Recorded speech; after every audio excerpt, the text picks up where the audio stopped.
Hey, how you doing? I'm doing good, man. All right. Cool. Welcome to this podcast is Uncalled For. What's uncalled for about it? Well, you can't tell anybody this. I'm listening. Oh my God, what are you doing?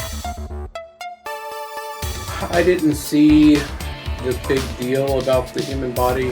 I worship Cthulhu just for the free beer. Yeah, and don't go to Sam's Club either. But you didn't even give him a chance for a wild card spot. What are we doing at Tijuana? And he was like, what did you just say? Well, the name of this podcast is Stuff Uncalled For? This podcast is uncalled for. Podcast, all right. Yeah, that was the most ridiculous ending to that game that I've ever seen. Oh my gosh, I gotta hurry up. Oh my gosh, I gotta hurry up. Oh my gosh, I gotta hurry up. We're looking at each other in the eye. We're not going to say anything derogatory to the other person. And, of course, neither of us is drunk. So I don't hear Pope Francis saying that he's a prophet, seer, and revelator. What planet are these people on? And the book, thank you, back from. See, this is a disgrace. How'd that happen? And it's got Chick-fil-A. Hey, we're getting somewhere. And now, your host for this podcast, Mike Chernevsky. Fuji!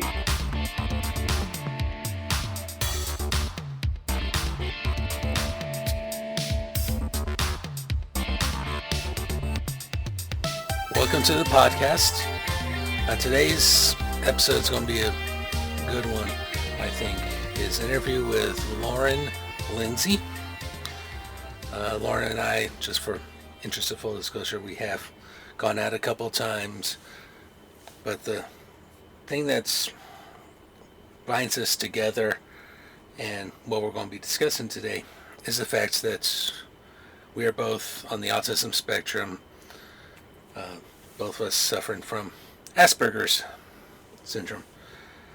I know very little about it, except that it does unfortunately affect me and has my whole life. But we're going to talk about it today. So please welcome Lauren to the podcast.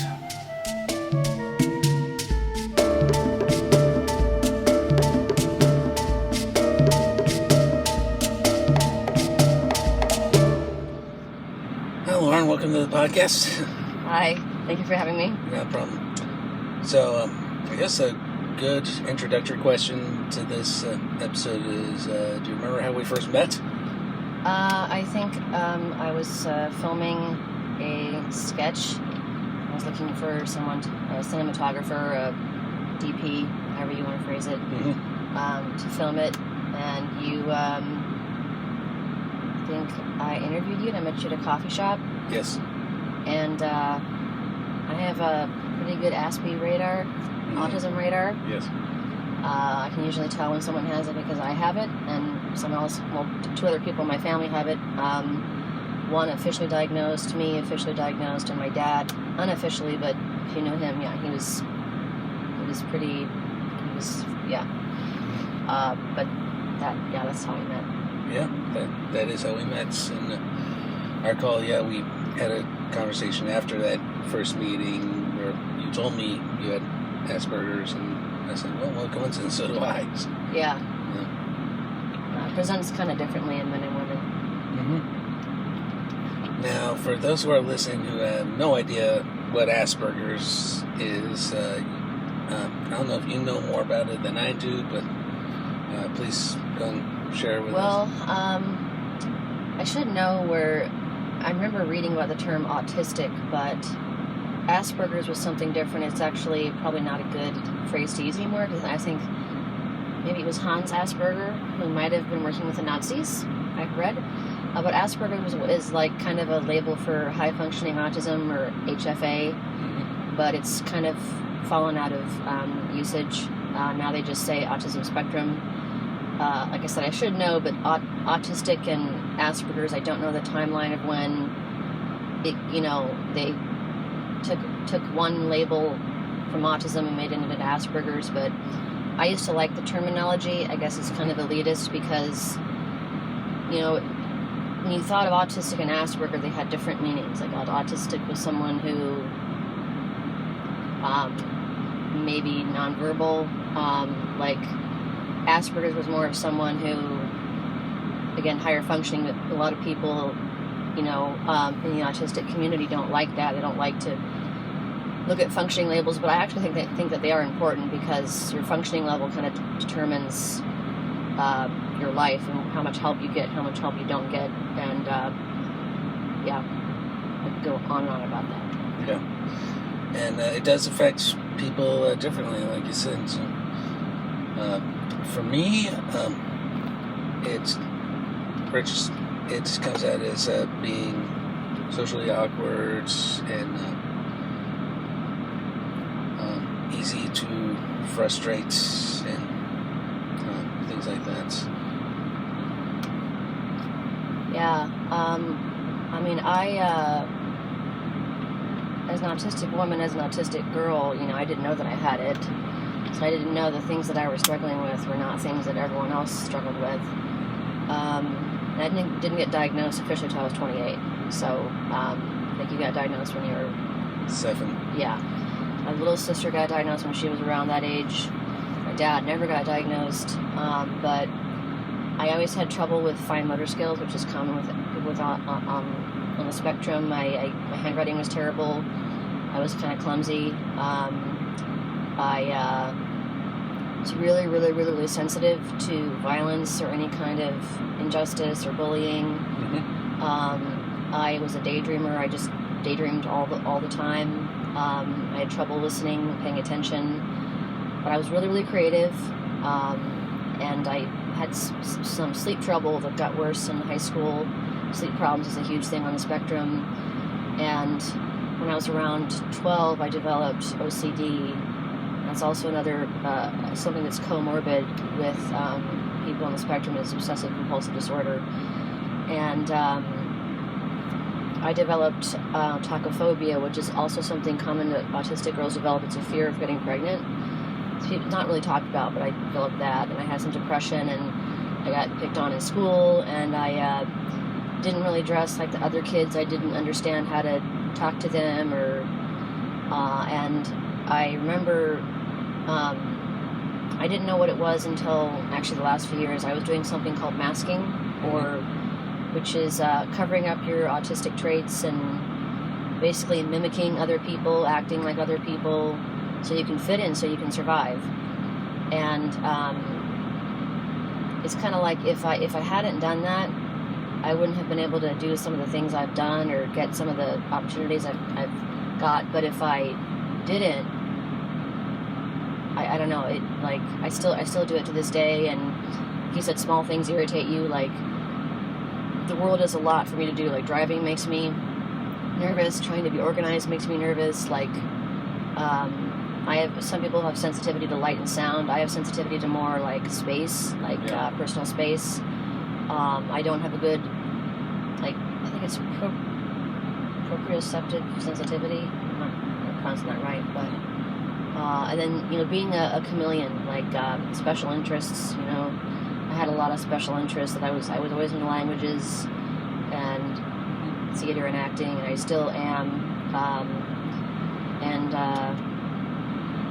multi-talented. I have a verbal IQ of 143, which is really high, but my speed processing at 75, which is really low. So that's indicative of a learning disorder, or as the person who diagnosed me, Dr. Geller in New York City, who's an expert on females on the spectrum, is a hallmark of being on the spectrum.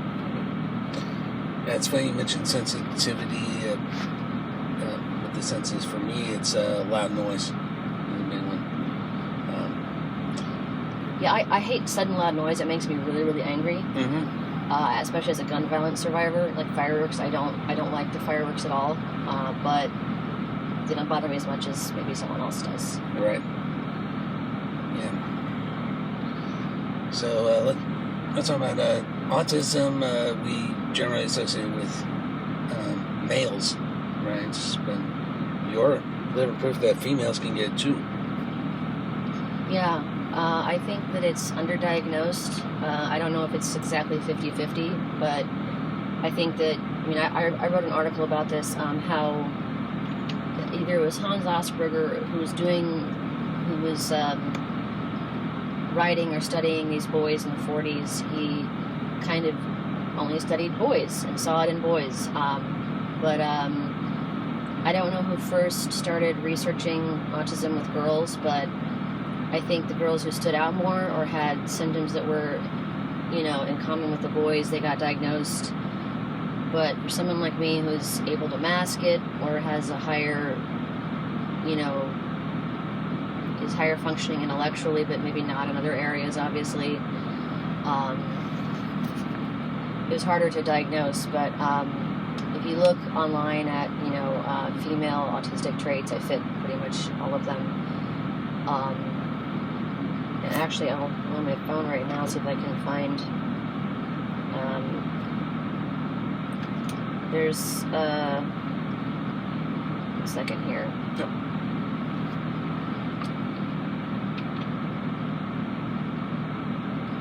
All right,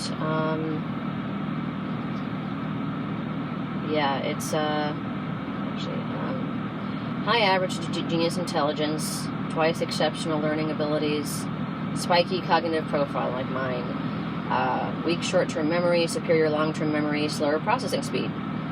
Most women are undiagnosed or misdiagnosed. I mean, I've had every diagnosis thrown at me. Presenting differently than the male profile. There is no one type. Facial expressions may not match the situation. Like some people tell me I look scared when I'm not. Inappropriate affect or body language. I had a guy tell me that I had a blunt affect one time, which means I'm not showing emotion. And I don't know if you feel this way or not, but like sometimes like neurotypicals or normies, however you want to call them, will be talking to you and they want to like elicit an emotion from you, but you don't want to express that emotion, or they're trying to like get sympathy from you, but you don't agree with them, but you feel like the socially appropriate thing to do would be to react, but you don't really want to. That's one thing. It's hard to explain. That's one thing that I struggle with is people, when I speak to them, they kind of are emotive, but they're also not as sensitive as I am. It's kind of weird. I don't know. And then very introverted, passive, avoidant, or talkative and extroverted. Socially and emotionally immature. I mean, I still am not very mature for my age, I don't think. Can have good eye contact and conversation skills, but making female friends has always been really challenging for me. That's the thing with women on the spectrum, is making female friends. I've always had an easier time making male friends.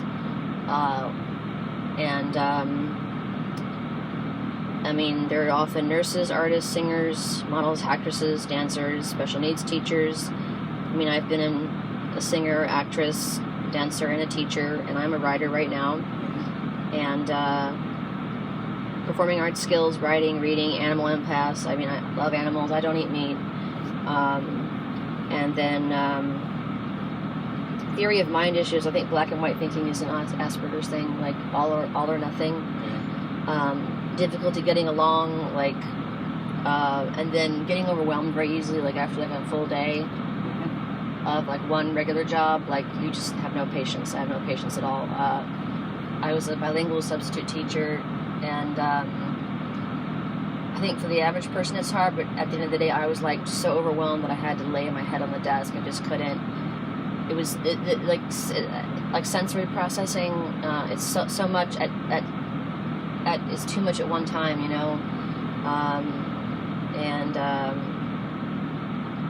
there's other stuff that I like to, as well as the speaking issues with your fine motor skills, is that I've come to realize that not only do I have, I think it's dysgraphia with my fingers where I have trouble writing, but with my speech too, I always speak too fast and I have trouble pronouncing certain words.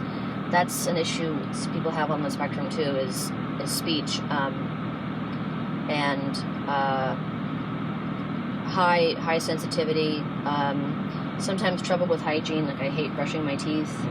It's gross, but people, like I said, who are normies or whatever, they don't mind showering every day. It's just routine for them. Like for me, it's like, oh my gosh, I have to wash my hair and it takes so much energy. And there's the spoon theory of Asperger's, where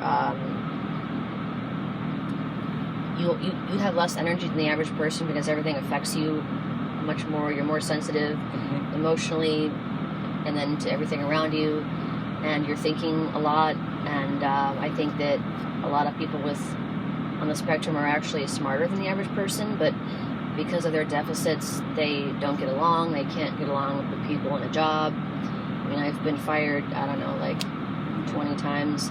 For some people, that's not an issue. I mean, but one of my favorite sayings is if you've met one person on the spectrum, you've met one person. Because each of us has similarities, but we also have differences. Like my dad managed to hold down a job, but he got in trouble all the time. He never got fired, but he had a certain level of seniority where he wasn't fired. He was just gradually kind of pushed out.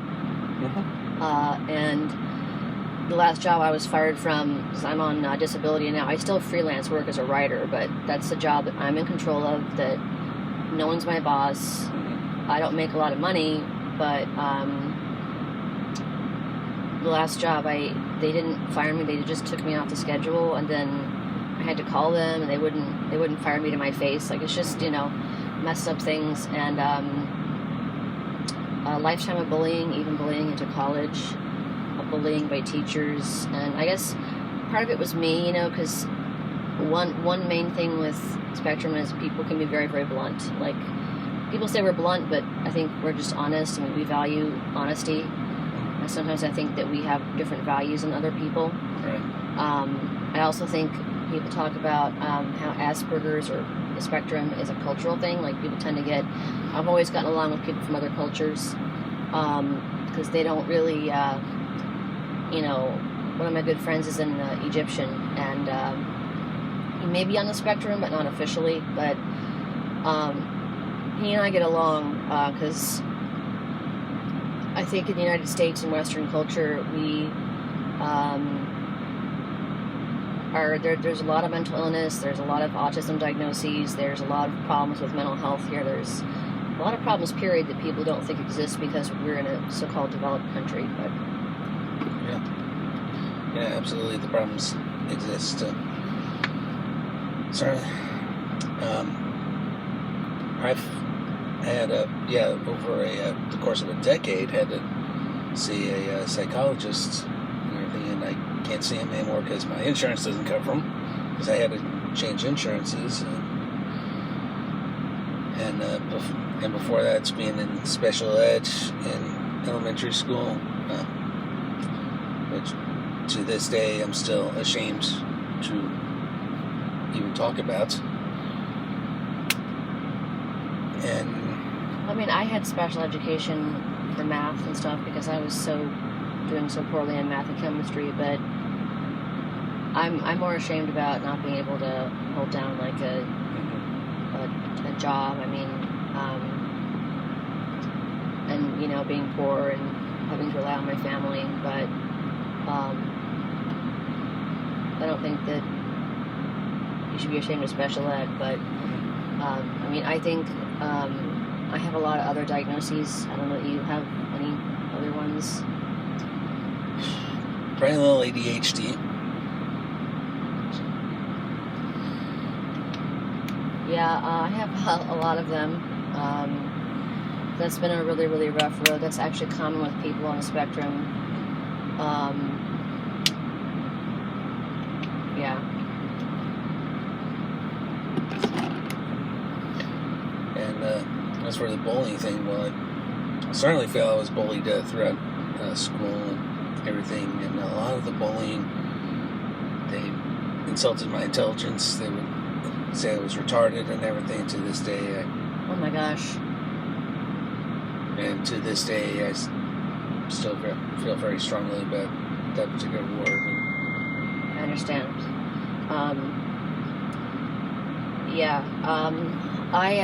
The word that I don't like is weird, because instead of calling me retarded, they called me weird. Mm-hmm. It was weird or crazy. That's a common one for girls with autism, because of either overreactions I had or underreactions, or the way that I spoke, the way that I acted. I mean, I've kind of taught myself how to get along in the world, because I was able to survive. Because I also was an actress, and so part of that helped me. And being around other people, I mean, it was a lot more apparent, I think, probably 21 years ago. But it's been, a long time, and I've been out in the world. And I also, think, I mean, like I said, like weird and crazy. I have a word about that. I'm sorry, crazy, because I really don't like being called crazy and weird. Even though I do have mental health problems, but I also have a lot of PTSD, and people forget that. I mean, even if you're not on the spectrum, if you have had a lot of traumatic things happen to you, you can kind of. That was the last diagnosis to come, was a CPTSD, complex post-traumatic stress disorder. So, you know, it's as if autism is hard enough, and then to grow up in a family where there's autism and mental illness, and then to have a bunch of other traumatic things happen to you throughout your life, it really kind of zaps your energy completely. And there's something called autistic burnout, which I think I have. That's why after that last firing, I just was like, you know, I can't do this anymore. I can't maintain a job.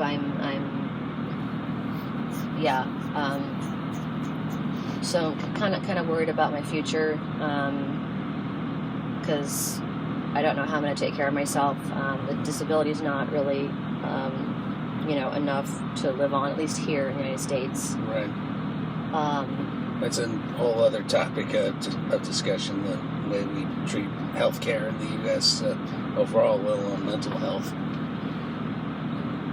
And frankly, it's sickening to me. Yeah, I mean, there are people that, you know, have schizophrenia that,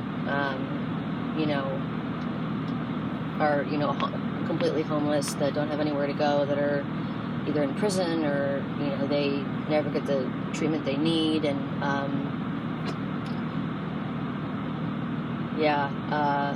I think I was researching the most mentally unwell countries, and surprisingly, the United States and Australia came up as some of the most mentally unwell as far as depression and narcissism. And Brazil was highest for bipolar, which is interesting. I've been there.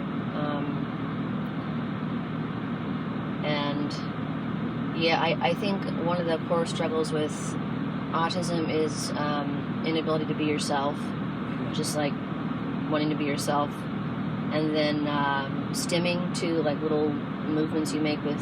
For some, it's very, very obvious. Like people always call it hand flapping, but that's just a really kind of stereotypical one. But it can be as simple as like, I don't know, like having to constantly be touching your hair, or messing with your fingers, or some people don't have that, but I have to an extent. My little sister had it to a bigger extent, where she would bend her fingers all the time, bend her hands.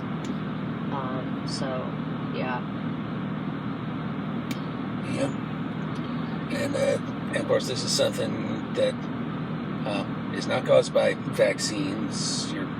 We're pretty much born with it. We have to live with it, and it's not easy.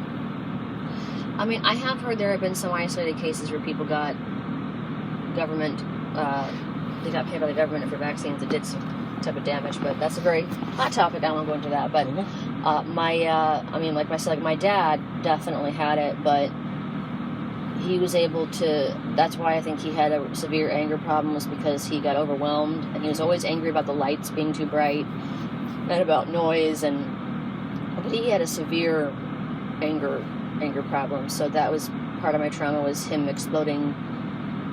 And I mean, like, not just exploding, like, we thought we were going to die when he did. He would drive erratically. He, did other things that were really, really dangerous. And, the Child Protective Services got called on him. And so I had a really rough upbringing. And I think there's something about expressed genes versus unexpressed genes. And you might have like a gene that says, okay, maybe it's a gene that may cause bipolar disorder. If you're raised in a certain environment, it doesn't come out. But being raised in the environment that I was raised in, I think that every kind of negative gene got expressed. One of the common diagnoses, comorbid diagnoses and misdiagnoses with girls on the spectrum is borderline personality disorder. That's kind of a very stigmatized disorder, but it shares a lot in common with autism as well as bipolar disorder, and as well as PMDD, OCD. PMDD is premenstrual dysphoric disorder. That was kind of that's basically a lot of women with autism are susceptible to it. It's basically when your hormones fluctuate during your menstrual cycle, you have a severe sensitivity to that, and you just get so depressed and or so tired, or just like, and it's really, it's really horrible because a lot of women do attempt suicide on it, and there's doctors that deny it, or they won't help women who have it, and you have to be put on drugs that stop the hormones, not an SSRI or a mood stabilizer or a birth control, and that's one disorder that just like got put on the DSM. I hate the DSMV. I don't like how they do it, but it just like got officially. I heard something that it just officially got put on the DSMV in 2013, and I remember a lot of my mental health struggles beginning when I started my menstrual period. And some girls don't know they have it. Some women don't know they have it, and I just can't imagine, for you or I, hundreds of years ago, or having autism and not being diagnosed with it, not knowing what it is. But the diagnosis doesn't necessarily help you, like it's not going to get you money from the government automatically. It's not going to get you a roof over your head, or it's not going to make your life easy, or like, it's going to get you a lot of help. But there's theories of autism I like to talk about where it's like some people think that it's new human evolution, or it's there was a theory about Neanderthal DNA and autism. I don't know if you've heard of that. And then there's a forum online for people with autism called Wrong Planet. And sometimes I wonder strange things, if we're like, I read something like that people who are autistic were sent here to make a better society. I don't know. There's different theories on what it is or why it is, or like I said, like it's even maybe not existent in this culture, or we're being diagnosed at higher rates because our culture pathologizes or makes things weird. Just like anything is a disorder nowadays. Like anything is a mental illness. Like anyone that goes against the grain or thinks a different way is automatically something's wrong with them. And I think that maybe someday in the future we'll be able to find out, hopefully, what exactly it is, or what its purpose is, if anything. Right. I did read a theory. I guess I heard a theory or read it or something.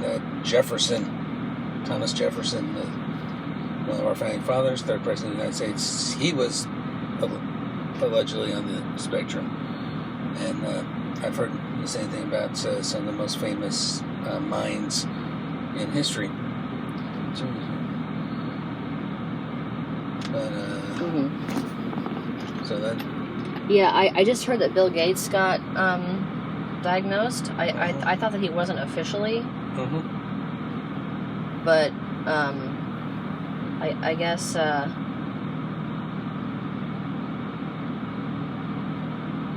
Yeah, I'm trying to look it up because I know Daryl Hannah, an actress, has it, and then Dan Aykroyd, the actor, has it. I wasn't surprised by Anthony Hopkins, but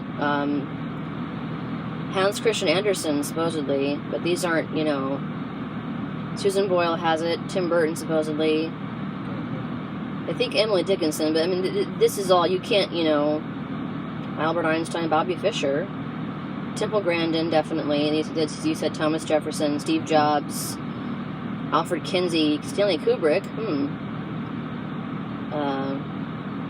Michelangelo, Sir Isaac Newton, Seinfeld, Wolfgang, Mozart, wow, Nikola Tesla. These are all also mostly men. Yeah, Daryl Hannah is pretty famous, and then Courtney Love, who was She actually went to a bar I used to work at in New York City. Yeah, Anthony Hopkins, Courtney Love, I'm trying to think. They don't talk about all the women in here. Kind of upsetting. They always talk about the autistic savants, the people that have extreme talents. But sometimes I think with autism, it's like the more amount of gifts you have, sometimes the more trouble you have with other things. Like, I don't know. Sorry, I'm talking a lot. That's all right. But yeah, that's a lot of information on this experience that we both have to live with and everything. And as always, if you need help with stuff, just let me know. And yeah, I mean, you too. I'm not sure what I can help you with, but I mean, because I am working on maybe getting a job, but yeah, I have a need to get out of Kansas City, Yeah, any last words before I do stop? Any last words? No. Because we can go on talking after we no, stop the I don't have recording. any last words to say. No. All right, great. Well, thanks for being on the podcast. Thank you for inviting me, Michael.